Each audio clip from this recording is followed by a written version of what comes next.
지난 2달여 기간 동안 진행되었던 대신방이 이제 거의 막바지에 이르렀습니다. 빨리 끝난 교구는 어제까지 해서 대신방이 완전히 끝난 교구도 있고 또 한두 구역이 남아있는 교구들도 있습니다. 저도 이번에 대신방을 다니면서 여러 가지 인상 깊은 일이 있었지만 그 중에 한 가지가 있습니다. 몇몇 가정에 방문해 보니 작년에 나눠드렸던 성경적 정체성 선포 캘린더를 지금까지도 귀하게 사용하고 계신 것입니다. 그래서 어떤 성도님은 이것을 냉장고에 붙여서 보고 계시기도 하고 어떤 성도님은 현관문에 붙여놓고 계시기도 했습니다. 또 어떤 성도님은 이것을 아주 액자에 고이 꼽아서 걸어놓고 보시는 분도 계셨습니다. 또 어떤 성도님은 이것을 매일 아침마다 지금도 보시면서 나의 정체성을 선포하고 이렇게 출근하신다는 이야기도 들었습니다. 그 모습을 보고 정말 귀하다는 생각이 들었습니다. 오늘 말씀도 우리의 정체성에 관한 말씀입니다. 바울은 우리가 그리스도와 연합한 자가 되었다라고 선포합니다. 우리가 그리스도와 연합한 자가 되었기 때문에 죄를 멀리하고 의로움을 따라 거룩한 삶을 살아가라라고 명령하고 있습니다. 오늘 말씀을 통해 예수 그리스도와 연합한 이 성도의 거룩한 삶에 대하여 은혜를 나누기 원합니다. 첫 번째로는 하나님께서 우리가 죄와 싸우며 거룩하게 살아가기를 원하신다는 사실입니다. 왜냐하면 우리가 믿는 하나님은 거룩하신 분이십니다. 레위기 말씀에서도 하나님께서는 내가 거룩하니 너희도 거룩하라 라고 말씀하십니다. 또 베드로전서 1장 4절 말씀에는 이로써 그 보배롭고 지극히 큰 약속을 우리에게 주사 이 약속으로 말미암아 너희가 정욕 때문에 세상에서 썩어질 것을 피하여 신성한 성품에 참여하는 자가 되게 하려 하셨느니라 라고 말씀합니다. 다시 말해 하나님께서 우리를 구원하신 중요한 목적이 있는데 바로 우리로 하여금 신성한 성품에 참여하기 위함이다 라고 선포하는 것입니다. 그렇습니다. 성경에는 하나님께서 우리를 위해 무엇을 행하셨다는 이야기만 있는 것이 아닙니다. 하나님께서 행하신 일들이 무엇을 위해서, 즉 어떤 목적을 위해 우리에게 행하셨는지도 말씀하고 있습니다. 그리고 그 목적 중에 하나가 바로 우리의 거룩입니다. 왜냐하면 하나님은 거룩하신 분이시고 또 우리가 장차 들어갈 그 하나님의 나라도 거룩한 나라이기 때문입니다. 그러기에 우리가 그 나라에 들어가길 소망한다면, 그 나라의 백성이 되었다면 우리는 이 땅에서부터 거룩을 연습하고 거룩을 향해 분투하며 살아가는 것이 당연한 반응일 것입니다. 예를 들면 이렇습니다. 어떤 사람이 몇 년 후에 미국으로 이민을 가게 되었다고 가정해 보겠습니다. 미국 시민권이 나온 것입니다. 그러면 그 사람은 지금은 비록 한국에 살고 있지만 이제 미국에 가서 살 준비를 하기 위해서 이곳에서부터 영어를 배우고 또 서양 문화나 역사에 대해 배울 것입니다. 또 미국의 생활 법규는 우리나라와 어떻게 다른지 공부하고 또 이민 가게 될 지역의 기후나 날씨에 따라 입을 옷도 맞춰서 준비할 것입니다. 이것은 우리의 신앙생활도 마찬가지인 것 같습니다. 우리가 장차 들어갈 나라는 바로 하나님께서 다스리시는 나라입니다. 그러기에 하나님 나라의 백성은 하나님의 말씀에 순종하는 삶을 살아갑니다. 그래서 성도는 이 땅에서부터 하나님의 말씀을 따라 거룩하게 살아가는 존재로 부름받은 것입니다. 그래서 오늘 본문 말씀에도 보면 우리를 구원하신 목적에 대해 선포하고 있습니다. 4절 하반절에 우리로 또한 새 생명 가운데서 행하게 하려 함이다 라고 말씀합니다. 그러면 새 생명 가운데 행하는 것이 무엇일까요? 이 새 생명 가운데 행하는 삶의 소극적인 의미를 보자면 6절 하반절에 나타나 있습니다. 바로 우리가 죄에서 종노릇하지 않는 것입니다. 13절에는 더 구체적으로 이야기합니다. 이것은 바로 너의 지체를 불의의 무기로 내주지 않는 것이다 라고 말씀합니다. 그리고 더 나아가서 적극적인 의미에서 우리가 새 생명 가운데 행하는 것이 무엇입니까? 13절 하반절에 말씀합니다. 우리의 지체를 의의 무기로 하나님께 드리는 것이다 라고 할 수 있습니다. 그렇습니다. 우리의 거룩한 삶은 하나님께서 그분의 자녀된 우리에게 가장 원하시는 삶입니다. 하나님은 우리가 은혜로 구원받고 끝이 아니라 그 은혜에 합당한 경건한 삶을 살아내길 원하십니다. 예수님께서는 마지막 유언과 같은 말씀에서도 그런 말씀을 하셨습니다. 너희는 모든 민족을 제자로 삼아 아버지와 아들과 성령의 이름으로 세례를 베풀라로 끝내지 않으셨습니다. 뒤에 또 붙어 있습니다. 내가 너희에게 분부한 모든 것을 가르쳐 지키게 하라 라고 말씀하신 것입니다.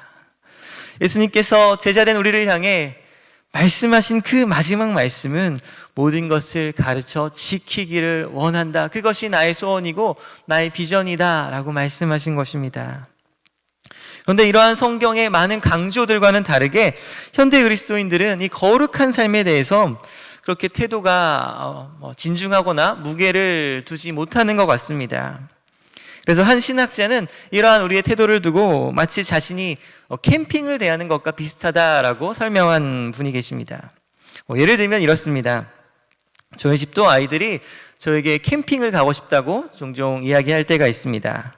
초등학교에 가면은 이제 친구들이 나 주말에 부모님이랑 어디 캠핑 갔다 왔어 하는 자랑하는 이야기를 듣고 아빠 우리도 캠핑 가요 라고 이렇게 하는 것입니다. 하지만 안타깝게도 저는 개인적으로는 캠핑에 취미가 그닥 없습니다. 왜냐면 어디 여행이라도 가려면 아이 4명 짐 챙기는 것도 정말 많습니다. 그런데 캠핑을 하려면 어떻게 해야 됩니까? 텐트 챙기고 요리 도구, 장작, 의자도 챙겨야 되죠. 너무 많이 짐을 가져가야 됩니다. 버거운 일입니다. 그리고 캠핑장에 가면요, 텐트를 쳐야 되죠. 또 불도 피워야 됩니다. 또 야외라서 화장실도 불편하고 샤워실도 불편합니다. 또 아이가 많은데 캠핑장에 벌레나 모기가 많을 수도 있고요. 비라도 오면 더 큰일입니다. 그러기에 여행은 최대한 편안하게 펜션이나 어디 리조트로 간다면 모를까 캠핑은 그닥 저에게는 좋아하는 취미는 아닌 것입니다. 그런데 우리가 경건을 대하는 태도도 이와 같다는 것입니다. 다른 사람이 경건 생활을 열심히 하는 것은 괜찮습니다.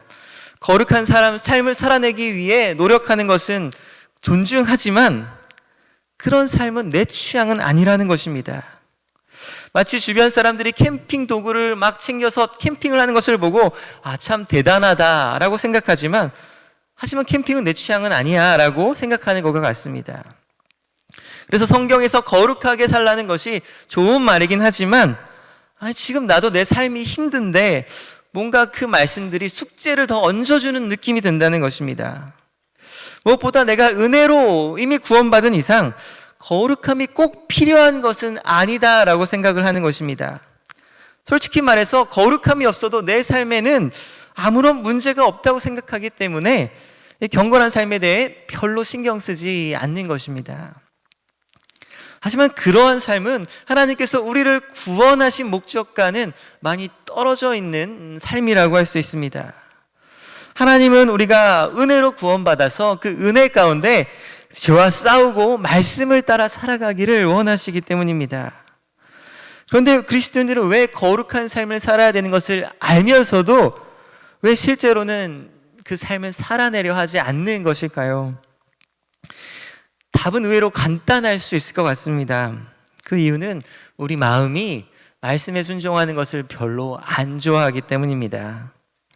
앞서 예를 들어 설명드렸던 것처럼 나는 캠핑하는 사람들이 훌륭하다고 생각하지만 내 취미는 아닌걸, 나는 그 힘든 걸 굳이 하고 싶지 않아 라는 그런 태도와 비슷하다고 할 수 있습니다. 그렇습니다. 우리가 말씀을 따라 경건하게 살아가는 데 있어서 가장 큰 장애물이 있다면 바로 우리 마음이 순종하는 것을 별로 좋아하지 않는다는 것에 있습니다. 그러나 그럼에도 불구하고 어떤 사람들은요, 싫지만 억지로라도 참고 열심히 해보려는 사람들이 있습니다. 그런데 이런 사람들은 마음은 싫지만 억지로 겉으로라도 하려다 보니 시간이 지나면 점차 율법주의자가 되어버리기 쉽습니다.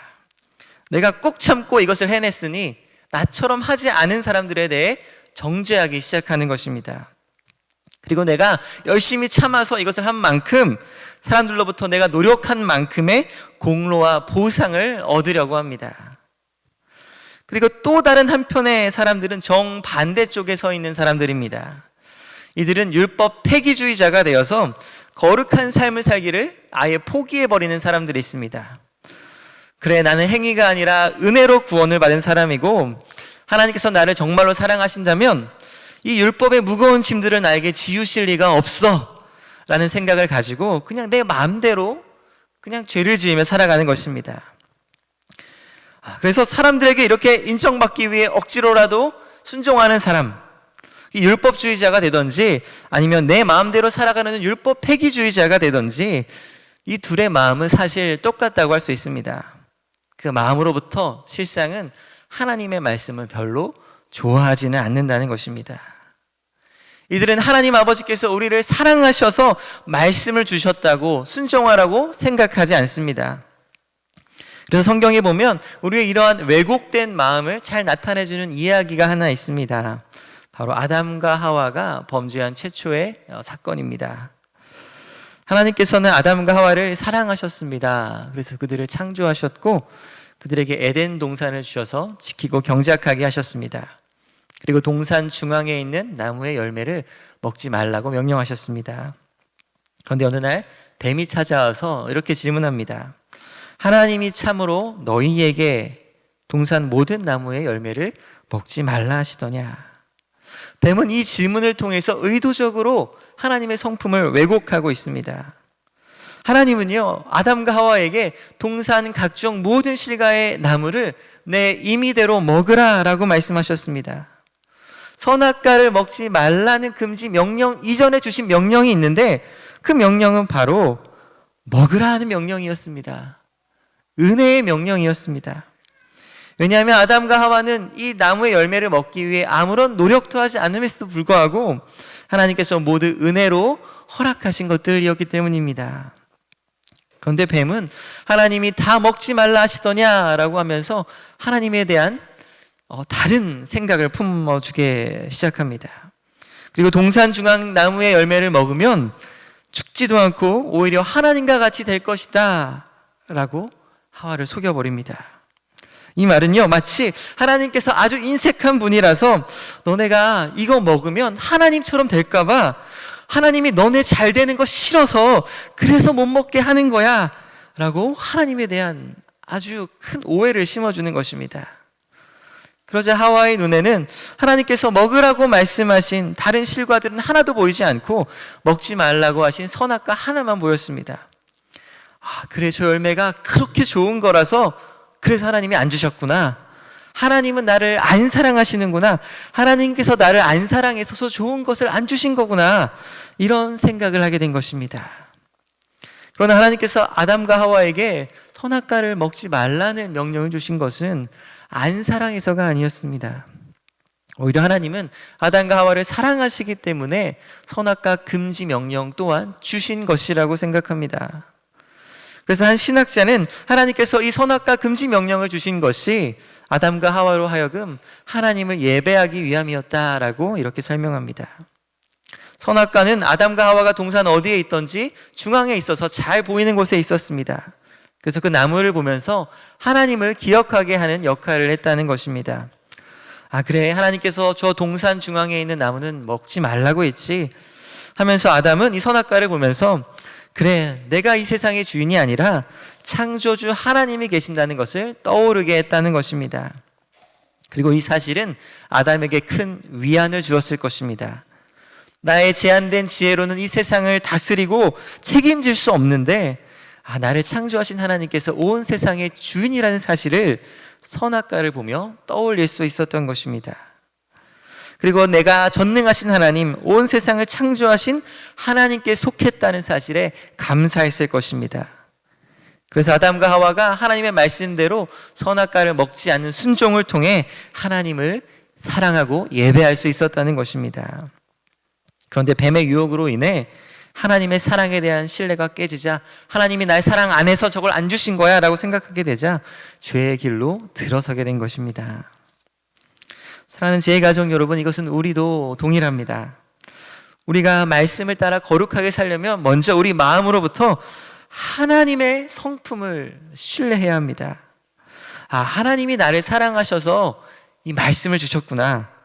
나를 사랑하셔서 주신 말씀이라면, 명령이라면 다 이해되지 않아도 내가 순종해 볼 수 있겠구나.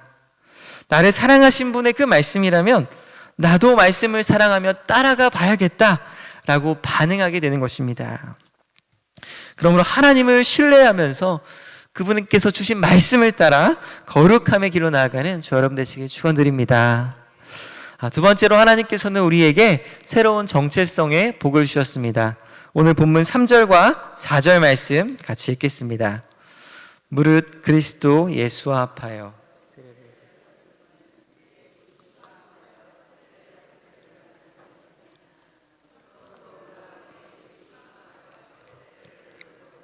함께 장사되었다. 이는 아버지의 영광으로 말미암아 가운데서 사라진과 같이 우리 또한 새 생명 가운데서 행하게 하려 함이라. 아멘. 오늘 말씀은 우리를 향해 새 생명 가운데 행하라, 죄를 버리고 거룩한 삶을 살아라 라고 말씀합니다. 그런데 우리가 이러한 경건한 삶을 살아낼 수 있는 힘이 바로 우리의 정체성에서 나온다라고 이야기합니다. 그 정체성은 바로 우리가 예수님과 연합한 자가 되었다는 사실입니다. 특별히 바울은 우리가 그의 죽으심과 합하여 세례를 받았다라고 설명합니다. 아니, 우리가 예수님과 연합했다는 사실이 세례와는 또 무슨 관련이 있는 것일까요? 복음서에 보면 예수님께서 세례를 받으시는 장면이 등장합니다. 세례 요한이 사람들을 향해 회개하라, 천국이 가까웠다라고 선포할 때 많은 사람들이 나와 세례 받기를 청했습니다. 이 세례라는 것은 나는 더러운 죄인입니다, 죄 씻음이 필요합니다 라고 고백하는 사람만이 받을 수 있는 것입니다. 그래서 세례 요한이 죄를 지적하는 강력한 설교를 할 때 사람들이 나와 세례를 받았던 것입니다. 그래서 요한이 한참 세례를 주고 있는데 저 멀리서 예수님이 나아오고 계신 것입니다. 세례 요한은 예수님께서 죄가 전혀 없으시다는 것을 알고 있었습니다. 죄가 없으신 분이 죄인들이나 받는 세례를 받는다는 것이 너무나 당황스러웠습니다. 요한은 예수님을 향해 아니 예수님, 내가 당신께 세례를 받아야 하는데 어찌하여 내게 세례를 받으려 하십니까? 라고 질문합니다. 그러자 예수님께서는 이제 허락하라, 이와 같이 하여 내 의를 이루는 것이 합당하니라 라고 말씀합니다. 그렇습니다. 우리가 받는 세례, 죄인이 받는 세례와 죄인이 아니신 분, 완전하신 순종을 보이신 예수님이 받으신 세례에는 사실 본질적인 차이가 있습니다. 우리가 받는 세례는 내가 죄인이기 때문에 죄 씻음 받기 원한다는 그 고백으로 받는 것이 우리의 세례입니다. 하지만 예수님은 죄인이기 때문에 세례를 받은 것이 아니라 우리와 같이 죄인 취급을 받기 위해 세례를 받으셨습니다. 죄인인 우리와 예수님께서 예수님 자신을 우리와 동일시하기 위해서 세례를 받으셨습니다. 죄인인 우리와 예수님께서 연합하시기 위해 세례를 받으신 것입니다. 가장 거룩하고 아름다우신 분께서 가장 추하고 더러운 우리와 동일시하시기 위해 세례를 받으셨습니다. 그래서 우리는 예수님과 옷 입고 예수님과 연합하기 위해, 우리가 그 은혜를 받기 위해 예수님께서 먼저 세례를 받으심으로 우리와 연합하셨습니다. 예수님의 의로우심과 거룩하심을 우리의 것으로 해주시기 위해서 그분이 낮아지시고 세례를 받으신 것입니다. 그래서 사도 바울은 우리가 세례를 받은 것이 예수와 합하여 세례를 받은 것이다 라고 선포합니다. 3절과 4절에 우리가 받은 그 세례는 그의 죽으심과 합하여 받은 세례다 라고 또 이렇게 설명합니다. 오늘도 장애인 주일을 맞아서 세례식을 행했습니다. 그래서 우리 장로교는 머리에 물을 뿌리는 방식으로 세례를 진행합니다. 근데 침례교에서는 완전히 머리끝까지 물에 담갔다가 나오는 방식으로 세례를 줍니다. 머리끝까지 완전히 물속에 잠긴다는 것은 내가 예수님과 합하여 죽었음을 상징하는 것입니다. 그리고 물속에서 다시 나오는 것은 내가 예수님과 합하여 예수님과 함께 새 생명으로 살아간다는 것을 의미합니다. 그래서 오늘 말씀에 가장 많이 등장하는 단어가 하나 있습니다. 바로 죽었다는 것입니다. 바울은 우리가 세례를 받음으로 인해 예수님과 함께 장사되었다라고 말합니다. 죄에 대하여 죽은 우리라고 이렇게 또 표현합니다. 우리의 옛사람이 예수와 함께 십자가에 못 박혀 죄의 몸이 죽었다라고 선포합니다. 바울은 계속해서 우리를 향해 죽었다, 죽었다, 죽었다, 죽었다 하는 사실을 강조하고 또 강조하고 있습니다. 그런데 이 말이 사실 우리에게 얼마나 큰 위로와 소망이 되는지 모릅니다. 만약 바울이 우리를 향해 죽었다가 아니라 죽으셔야 합니다, 죽이셔야 합니다, 죄를 죽이세요 라고 말했다면 우리는 날마다 그것을 죽이느라 너무 힘들었을 것입니다. 그런데 바울은 죽이세요가 아니라 이미 죄에 대해 죽었다는 사실에서 이야기를 선포하고 있습니다. 10절 말씀해 보시면 예수님께서 죄에 대하여 단번에 죽은 것처럼 11절에 너희 자신을 죄에 대해서는 죽은 자요 하나님께 살아있는 자로 여길지어다 라고 말씀합니다. 여기라는 말은 그런 일이 일어나지 않았는데 마치 그런 것처럼 여겨라, 그런 척해라 라는 말이 아닙니다. 여기라는 헬라어 원어의 의미는 계산하다의 의미입니다. 다시 말해 죄의 유혹이 찾아올 때 내가 어떤 존재인지 계산해 보라는 것입니다. 성경은 우리가 예수님과 연합해서 죄에 대하여 이미 죽었다라고 이야기합니다. 계산이 끝났다는 것입니다.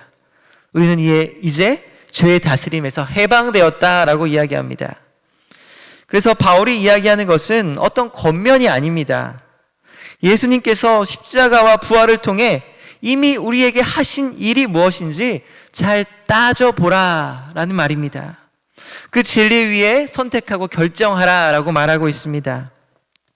그래서 팀 켈러 목사님은 오늘 본문을 해설하면서 이렇게 이야기합니다.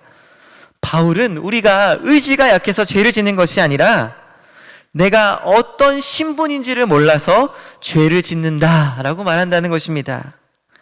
다시 말하면 성도가 나의 새로운 신분을 깊이 생각하고 누릴 줄 모르기 때문에 우리가 죄를 짓는 것이다 라고 이렇게 설명합니다. 예를 들면 이렇습니다. 미국에서 링컨 대통령 하면 노예를 해방한 대통령으로 아주 유명한 대통령입니다. 이 링컨 대통령은 1863년 1월 1일에 노예 해방 선언에 서명하였습니다. 그래서 그 시간으로부터 미국에서 이제 노예로 예속되어 있는 모든 사람들은 영원한 자유를 얻게 된 것입니다. 그래서 이 링컨의 노예 해방 선포에 따라서 미국 북부의 모든 노예들은 그 즉시 해방을 경험했다고 합니다. 그런데 미국 남부 지역의 노예들 중에 어떤 사람들은 노예 해방이 되었는데도 이 사실을 모르는 사람이 많았다고 합니다. 왜냐하면 미국 남부의 농장주들은 어떤 사람들은 이 노예 해방 소식을 노예들에게 알리지 않은 것입니다. 숨겼던 것입니다. 그리고 어떤 노예들은 이 사실을 알았다 하더라도 그게 내 삶에 별게 있겠어? 라고 생각하면서 대수롭지 않게 여긴 것입니다. 그래서 실질적으로 노예 해방이 선언됐지만 이 노예들이 해방되는 데는 꽤나 많은 시간이 걸렸다고 합니다. 이것은 우리도 마찬가지입니다. 우리가 죄에 대해 해방되었다고 선포했는데 그 신분을 제대로 알지 못하고 누리지 못한다면 우리는 실질적인 죄의 해방으로부터 시간이 걸릴 수 있습니다. 바울은 오늘 우리가 말씀에서 이와 같다고 말씀하고 있습니다. 예수님께서 우리의 주인 되셔서 우리가 예수님을 믿는 순간 죄가 우리를 지배하는 것이 아니라 예수님께서 우리를 다스리십니다. 예수님께서 십자가에 못 박혀 죽으셨을 때 우리도 죄와 함께 죽었기에 더 이상 죄가 우리의 주인인 것처럼 살지 말라라고 말씀하고 있는 것입니다. 그래서 2절에 바울이 뭐라고 이야기합니까? 강력하게 그럴 수 없느니라 죄에 대하여 죽은 우리가 어찌 그 가운데 더 살리요 라고 말씀합니다. 그러므로 예수 그리스도 안에서 새로운 피조물이 된 그 새로운 정체성대로 살아가시길 축원드립니다. 세 번째로 예수님과 연합한 성도는 예수님께 자신을 드리며 살아갑니다.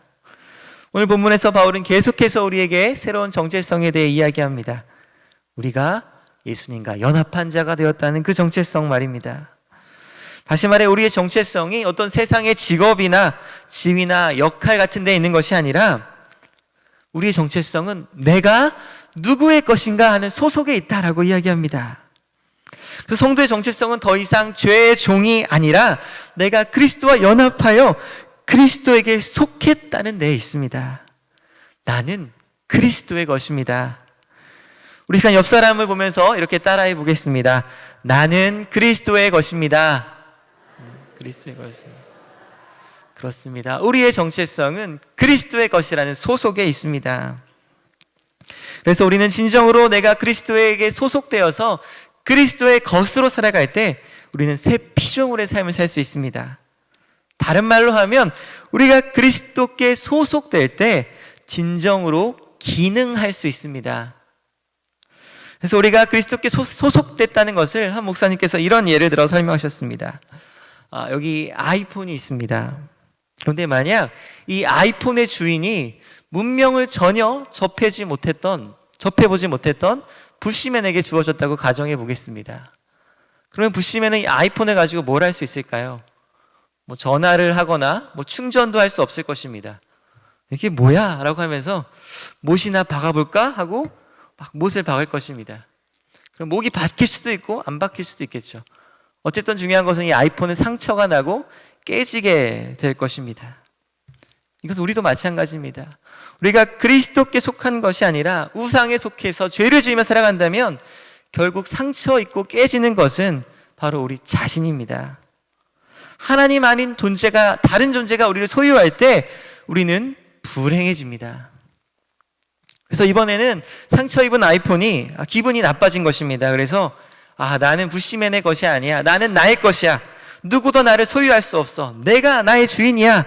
라고 한다고 가정해 보겠습니다. 그러면 아이폰은 어떻게 될까요? 그냥 가만히 있을 것입니다. 아이폰 스스로는 아무것도 하지 못합니다. 그리고 결국 무의미해져 버립니다. 우리가 내 인생의 주인은 나야. 내가 뭐가 선한 것이고 악한 것인지 결정할 거고 내가 내 인생을 책임질 거야. 내가 의미를 만들어갈 거야 라고 생각한다면 우리는요 결국 인생에서 허무함을 발견하게 됩니다. 인생이 무의미해지는 것입니다. 그런데 만약 이 아이폰 스스로가 아니라 이 아이폰을 만든 스티브 잡스가 소유하고 있다면 어떻게 될까요? 그러면 그때 아이폰은요 비로소 진정으로 기능하게 될 것입니다. 이것으로 전화도 하고 카톡도 하고 앱을 깔기 시작할 것입니다. 영상통화도 하고 사진도 찍을 것입니다. 그리고 만약 이 폰이 고장난다면 잡스는 이것을 고쳐줄 수 있을 것입니다. 이것을 만든 사람이기 때문입니다. 이것은 우리도 마찬가지입니다. 우리가 우리의 정체성을 다른 존재에게 두지도 않고 나에게도 두지도 않고 그리스도 안에 정체성을 둘 때 우리는 진정으로 기능하게 되는 것입니다.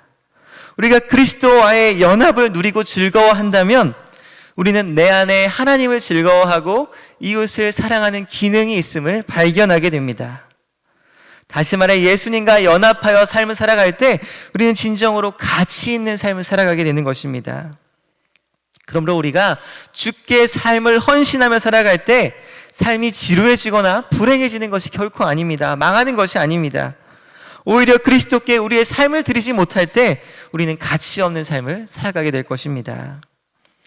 특별히 성령께서는 우리 몸을 거룩한 전을 삼으셔서 우리 안에 거하신다라고 말씀합니다. 성령께서 나라는 집의 집 주인이 되셔서 내 안에 들어와 사신다라고 말씀합니다. 그러기에 나의 집 주인 되신 성령께서는 내 안에 들어오셔서 나라는 집에 깨지고 부서진 부분들을 고치기 시작하십니다. 내가 성령의 거룩한 전이기 때문에 성령께서 거주하시도록 성령께서 그 집을 고치시는 것입니다. 그래서 처음에는 성령께서 나의 집의 주인이 되시는구나. 성령께 주인을 내어드려야겠다. 성령께서 나의 집을 고치셔서 정말 성령께서 거하실 만한 정말 작은 좋은 오두막을 만드시겠구나 이렇게 생각합니다. 그런데 내 몸의 주인이신 성령께 나를 맡겨드릴 때 성령께서는요 단순한 내부 리모델링만 하지 않는다는 것을 발견하게 됩니다. 성령께서는 나라는 집에 기둥들을 새로 세우십니다. 또 여러 건물들을 증축하십니다. 아름다운 정원을 만드시고 화려한 장식으로 수놓으십니다. 왜냐하면 성령께서 내 안에서 지으시는 것은 작은 오두막이 아니라 아름다운 궁전이기 때문입니다. 그렇습니다. 왕이신 하나님께서는 왕이 거하실 아름다운 궁전을 우리 안에 건축하십니다. 그러기에 우리의 주인 되신 주님께 나를 맡기는 것은 너무나 좋은 일입니다. 성령께서 내 안의 상처와 아픔을 치유하실 뿐만 아니라 예수 그리스도 닮은 아름다운 궁전을 내 안에 지어 나가실 것이기 때문입니다. 우리 마지막으로 한 가지 이야기만 하고 마치겠습니다. 예전에 저희 아이들이 어렸을 때 일입니다. 아이들이 크면서 한 번쯤은 해보고 싶은 일 중에 하나가 집에서 동물을 키우는 일입니다. 그때도 아마 강아지를 키우고 싶다고 했던 것 같습니다. 친구들 중에 강아지를 키우는 집을 보고 나도 강아지를 키우고 싶었던 마음이 들었던 것 같습니다. 사실 아이를 여러 번 키우는 집에서 강아지까지 키운다는 것은 정말 말도 안 되는 일임에도 불구하고 그때는 저도 살짝 강아지를 진짜 키워보면 어떨까 하는 생각이 들었습니다. 이 코로나라 아이들이 학교에 잘 가지도 못하고 밖에도 나가지 못하고 집에만 있는데 집에서 강아지를 키우면 아이들이 강아지를 돌보면서 더 사이좋게 또 즐겁게 지내지 않을까 하는 생각을 하게 된 것입니다. 그래서 하루는 혼자서 강아지를 분양하는 샵에 가서 어떤 강아지가 있나 이렇게 좀 보고 오기도 했습니다. 하지만 다행히도 이 유혹을 쉽게 물리칠 수 있었던 것은 당시의 집주인 덕분이었습니다. 이 집주인과 전세 계약을 할 때 특약사항으로 애완동물 금지라는 이 조항이 명시되었기 때문입니다. 그래서 아이들에게 이 동물을 키울 수 없는 이유를 설명하기도 참 쉬웠습니다. 얘들아, 이걸 키우면 어떤 점이 좋지만 이런 점이 어렵고 힘들어서 안 돼, 이렇게 설득할 필요가 없는 것입니다. 그냥 집주인과 계약이 동물이 안 되는 걸 됐으니까 키울 수 없어 라고 하니까 애들도 더 조를 수가 없는 것입니다. 아빠, 내가 똥 치울게, 그런 말을 할 수 있는 게 아닌 것이죠. 이것은 우리도 마찬가지입니다. 이 나라는 거룩한 성전의 집주인은 바로 거룩한 성령 하나님이십니다. 그리고 나는 하나님과 언약을 맺은 언약 백성입니다. 그러므로 나의 주인 되신 하나님께서 죄를 짓지 말라고 명령하실 때 이것저것 따지지 말고 그냥 순종하면 되는 것입니다. 나는 예수님께 속했고 그분이 나의 주인 되시기 때문입니다. 그런데 무엇보다 나의 주인 되신 예수님은 선하신 분이십니다. 그분은 우리에게 일방적으로 이렇게 해, 내 명령에 따라 헌신해 라고만 이야기하시는 분이 아닙니다. 그분은 우리가 죄인 되었을 때 십자가에서 자신을 내어주시는 헌신을 먼저 보여주신 좋으신 주인이십니다. 그러므로 우리와 연합하신 예수님께서는 절대로 나쁜 분일 리가 없습니다. 나를 괴롭게 하려고, 망하게 하려고 계명들을 주시고 거룩하게 살아라고 하신 것이 아닙니다. 하나님께서 우리를 사랑하셔서 계명들을 주셨고 우리가 말씀에 따라 죄를 멀리하고 의롭게 살아갈 때 가장 행복하게 살 수 있기에 우리에게 말씀을 주신 것입니다. 말씀을 마치겠습니다. 성경은 우리의 정체성이 우리가 예수님과 연합한 데 있다라고 이야기합니다. 그러므로 성도는 예수님과 함께 죽고 예수님께서 주신 새 생명으로 살아가는 존재입니다. 우리는 예수님께 속한 자들입니다. 나는 예수님의 것입니다. 그러기에 한 주간도 예수님과 연합하여서 예수님과 함께 동행하며 살아가는 저 여러분 되시기를 축원드립니다.